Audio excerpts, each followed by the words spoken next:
Ahora que están en boga los derechos humanos por la reforma que se realizó a la Ley de Amparo, por la que ya no solo se protegen las garantías individuales consagradas en nuestra Constitución Federal, sino también los derechos humanos reconocidos o establecidos en tratados internacionales,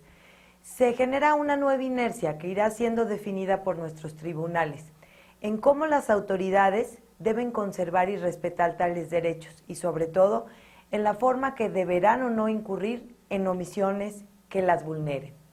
Las omisiones de las autoridades ahora también pueden reclamarse a través del amparo, lo que resulta vital considerando la protección constitucional de los derechos humanos. Para ello es indispensable hacer una breve reflexión sobre los derechos humanos y su evolución, en la que después de su origen o nacimiento, que los estudiosos del tema no se han puesto bien de acuerdo, podemos ubicar tres etapas principales señaladas como generaciones, y ahora una nueva visión en la que se denominan emergentes.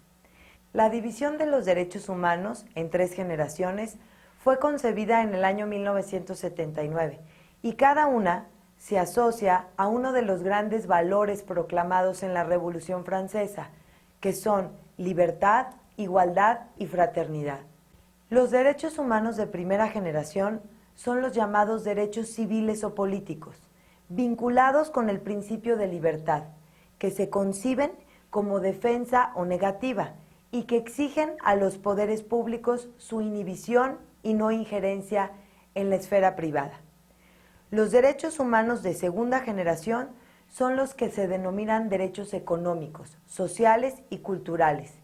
vinculados principalmente al principio de igualdad, porque exigen para su realización de la intervención de los poderes públicos a través de prestaciones y servicios públicos. La tercera generación de derechos humanos surge en los años 80 y se vincula con la fraternidad, entendida hoy en nuestros días como la solidaridad, es decir, con la incidencia de tales derechos en la vida de la totalidad de los seres humanos a escala universal y que precisan para su realización de un cúmulo de esfuerzos y cooperaciones a nivel mundial. Se incluyen en ellos derechos heterogéneos como el derecho a la paz, a la calidad de vida o a las garantías frente a la manipulación genética.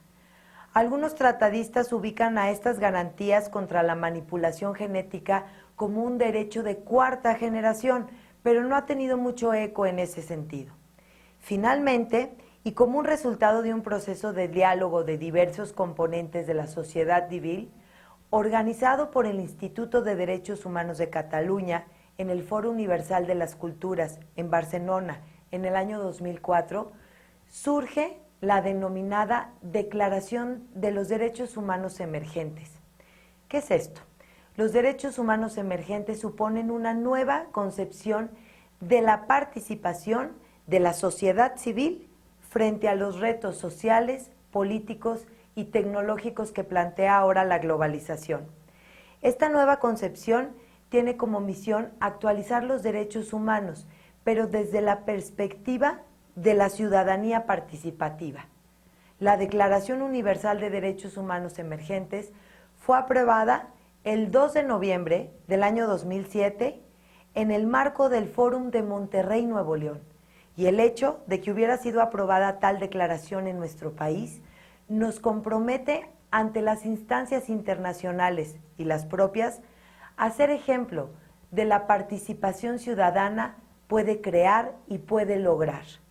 Para ello, las autoridades deben estar abiertas a la mayor posibilidad cada vez mayor de la participación de sus ciudadanos y debe de apoyarlos para que garanticen que sus resultados sean producto de una representación y un consenso real y que sirvan el propósito de actualizar los derechos humanos ante los efectos y las consecuencias de la globalización, con los que apenas los tribunales están familiarizando, ya que muchos de ellos se encuentran reconocidos en los tratados internacionales que ha celebrado México.